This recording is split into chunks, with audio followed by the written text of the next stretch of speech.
হাসিনা 12টা বাজিয়েছে, এ সরকার 24টা বাজায় দিছে বললেন মির্জা আব্বাস।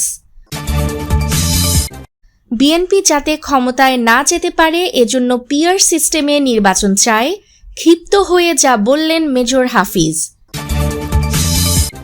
নিজেদের স্বার্থের জন্য সরকারের উপদেষ্টাদের সততার উপর পূর্ণ আস্থা বিএনপির। আসিফ নজরুল ছাড়া কোনো উপদেষ্টা আন্দোলনে অংশ নেয়নি। কয়েকজন উপদেষ্টার বিরুদ্ধে আব্দুস সাত্তারের অভিযোগ ভিত্তিহীন, মন্ত্রিপরিষদ সচিবের বিবৃতি। ছাত্রদলের কমিটির মাধ্যমে ছাত্রলীগকে পুনর্বাসন করা হচ্ছে। এতক্ষণ শুনছিলেন সংবাদ শিরোনাম, এবারে বিস্তারিত।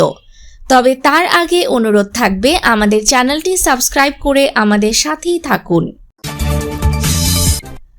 হাসিনা 12টা বাজিয়েছে, এর সরকার 24টা বাজায় দিছে মির্জা আব্বাস। অন্তর্বর্তী সরকারের আমলে দেশের সার্বিক পরিস্থিতির মারাত্মক অবনতি হয়েছে বলে দাবি করেছেন বিএনপির জাতীয় স্থায়ী কমিটির সদস্য মির্জা আব্বাস। তিনি বলেছেন, দেশের অবস্থা হাসিনা 12টা বাজিয়েছে, এর সরকার 24টা বাজায় দিছে। শনিবার 9 আগস্ট বিকালে জাতীয়তাবাদী সামাজিক সাংস্কৃতিক সংস্থা জাসাস আয়োজিত আলোচনার সভায় মির্জা আব্বাস কথা বলেন। গণ অভ্যুত্থানের 1 বছর পূর্তিতে নয়াপল্টনে বিএনপির কেন্দ্রীয় কার্যালয়ের সামনে এই আলোচনা সভা ও সাংস্কৃতিক অনুষ্ঠানের আয়োজন করে জাসাসের ঢাকা মহানগর দক্ষিণ শাখা। অনেক কিছু বলার থাকলেও এখন সঙ্গত কারণে বলতে পারছেন না উল্লেখ করে মির্জা আব্বাস বলেন, অনেক কিছু আছে বলার মতো, আমি এই মঞ্চে দাঁড়িয়ে আমার এই অবস্থান থেকে কথাগুলো বলতে পারছি না। আরও অনেক কিছু আছে, দেশের কোন দিক দিয়ে ক্ষতি হয়েছে, কারা কিভাবে কোথায় আত্মসাৎ করেছে, কত টাকা লুট করেছে, কত টাকা খেয়েছে, এই কথাগুলো কিন্তু বলতে পারি। প্রমাণসহ সব কিছু আছে, কিন্তু আমি এখন বলতে চাই না আমার অবস্থান থেকে। বিভিন্ন অপকর্মের সঙ্গে বিএনপির নাম উদ্দেশ্যমূলকভাবে জড়ানো হচ্ছে দাবি করে দলটির এই সিনিয়র নেতা যোগ করেন, যেখানেই খুন, লুটতরাজ, চাঁদাবাজি, সেখানেই বিএনপির নাম বলছে একটি দল। উদ্দেশ্যমূলকভাবে বিএনপিকে রং দেওয়ার চেষ্টা করা হচ্ছে, জনগণের সামনে আসামির কাঠগড়ায় দাঁড় করানোর চেষ্টা করা হচ্ছে। এটা আমরা খুব ভালো বুঝি। জুলাই বিপ্লবের নেতৃত্ব দেওয়া ছাত্র নেতাদের রাজনৈতিক দল জাতীয় নাগরিক পার্টিকে উদ্দেশ্য করে মির্জা আব্বাস বলেন, আপনাদের যেমন খায়েশ আছে ক্ষমতায় যাওয়ার, আমাদেরও তেমন ইচ্ছা আছে। যদি জনগণ ভোট দেয় ক্ষমতায় যাব, যদি না দেয় মেনে নেব আপনাদের, কিন্তু আমরা ভোট চাই। এই ভোটের জন্য, গণতন্ত্রের জন্য গত 17 বছর বিএনপি আন্দোলন করেছে।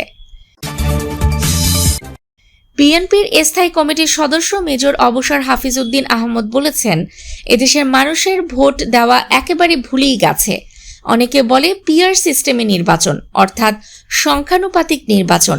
এদেশের মানুষ গত 90 বছর ধরে এলাকার মানুষের জন্য, যিনি আপদে বিপদে যাকে পায়, যিনি কল্যাণকর রাষ্ট্র গঠনের নিবেদিত প্রাণ, যিনি সুখে দুঃখে মানুষের সঙ্গে থাকেন, এ ধরনের একজন ব্যক্তিকে মানুষ ভোট দিবে বেছে নেয়। এই সিস্টেমই তো বর্তমানে রয়েছে।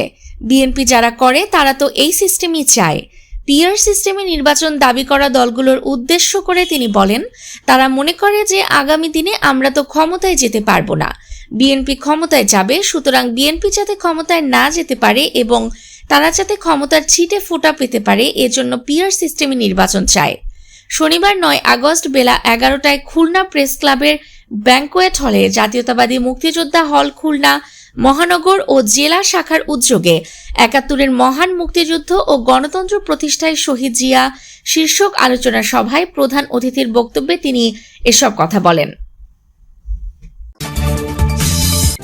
অন্তর্বর্তীকালীন সরকারের উপদেষ্টাদের সততার উপরে পূর্ণ আস্থা প্রকাশ করেছেন বিএনপির মহাসচিব মির্জা ফখরুল ইসলাম আলমগীর। শনিবার 9 আগস্ট রাতে গণমাধ্যমকে দেওয়া এক বিবৃতিতে মির্জা ফখরুল বলেন, আজকে একটি পত্রিকায় একজন সাবেক সচিবকে নাম উল্লেখ না করে কোট করে একটি রিপোর্ট প্রকাশিত হয়েছে যে উনি বলেছেন 8 জন অ্যাডভাইজার নাকি কর্পোরেশনের সাথে জড়িত। এই ধরনের একটি রিপোর্ট বেরিয়েছে।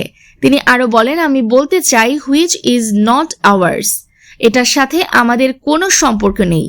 আমরা প্রধান উপদেষ্টা সহ এই অন্তর্বর্তীকালীন সরকারের সকল উপদেষ্টাকে অত্যন্ত সম্মান করি এবং তাদের উপরে তাদের ইন্টিগ্রিটির উপরে আমরা আস্থা রাখি। প্রথম আলো সহ কয়েকটি পত্রিকায় বিএনপি চেয়ারপারসন খালেদা জিয়ার একান্ত সচিব ABM আব্দুস সাত্তারের বরাত দিয়ে 8 উপদেষ্টা নিয়ে বক্তব্য এসেছে। এ বিষয়টির দৃষ্টি আকর্ষণ করা হলে বিএনপি মহাসচিব বলেন, আমি শুনেছি একজন সাবেক সচিব, যদি উনি এই ধরনের কথা বলে থাকেন সেটা ওনার ব্যক্তিগত ব্যাপার, এটার সাথে বিএনপির কোনো সম্পর্ক নেই। আমি স্পষ্ট ভাষায় বলতে চাই, এই বক্তব্যের দায় সম্পূর্ণভাবে ওনার নিজের, দলের সঙ্গে এর কোনো সম্পর্ক নেই। আসিফ নজরুল ছাড়া কোনো উপদেষ্টা আন্দোলনে অংশ নেয়নি মেজর হাফিজ। উপদেষ্টা পরিষদের সমালোচনা করে মেজর হাফিজ বলেন, 1 বছরে এই উপদেষ্টা পরিষদ কোনো সংস্কার করতে পারেনি। আসিফ নজরুল ছাড়া আর কেউ আন্দোলনে অংশ নেয়নি। খুলনায় শনিবার জাতীয়তাবাদী মুক্তিযোদ্ধা দল মহানগর শাখা আয়োজিত এক আলোচনা সভায় প্রধান অতিথির বক্তৃতায় তিনি একথা বলেন। এ সময় তিনি আক্ষেপ করে বলেন, পুলিশ মিলিটারি সরাসরি গুলি করে 1,500-এর অধিক ছাত্র জনতাকে হত্যা করেছে। এই পুলিশ বাহিনীর অধিকাংশ সদস্যকে বাড়ি পাঠিয়ে দেওয়া দরকার ছিল। আন্দোলনে সক্রিয়ভাবে অংশ নেয়াদের মধ্য থেকে নিয়ে পুলিশ বাহিনী রিফর্ম করা দরকার ছিল।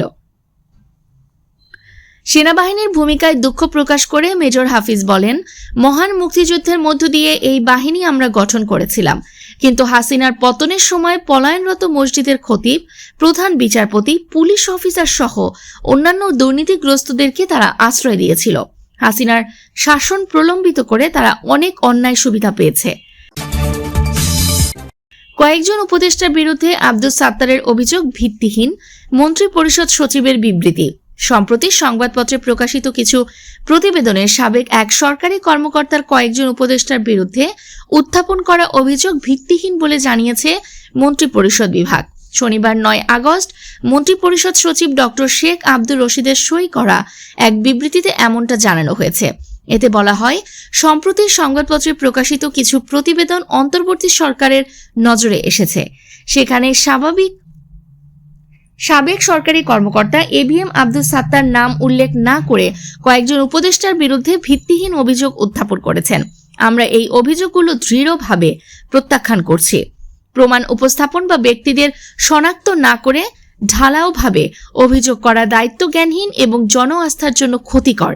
বিবৃতিতে আরও বলা হয়, আমাদের প্রশাসন স্বচ্ছতা, সততা এবং জবাবদিহিতার প্রতি প্রতিশ্রুতিবদ্ধ। যদি আব্দুস সাত্তারের কাছে কোনো অসৎ আচরণের বিশ্বাসযোগ্য প্রমাণ থাকে, আমরা তাকে যথাযথ আইনগত ও তদন্তকারী কর্তৃপক্ষের কাছে তা দ্রুত জমা দেওয়ার আহ্বান জানাই। যতক্ষণ না এমন প্রমাণ উপস্থাপন করা হচ্ছে, আমরা সব অংশীজনকে স্মরণ করিয়ে দিতে চাই যে জনপরিসরের আলোচনা অনুমান নয়, বরং তথ্যের ভিত্তিতে হওয়া সমীচীন।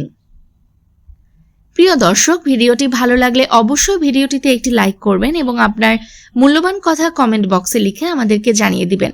আমাদের চ্যানেলে নতুন হলে চ্যানেলটি সাবস্ক্রাইব করে আমাদের সাথেই থাকবেন। ধন্যবাদ।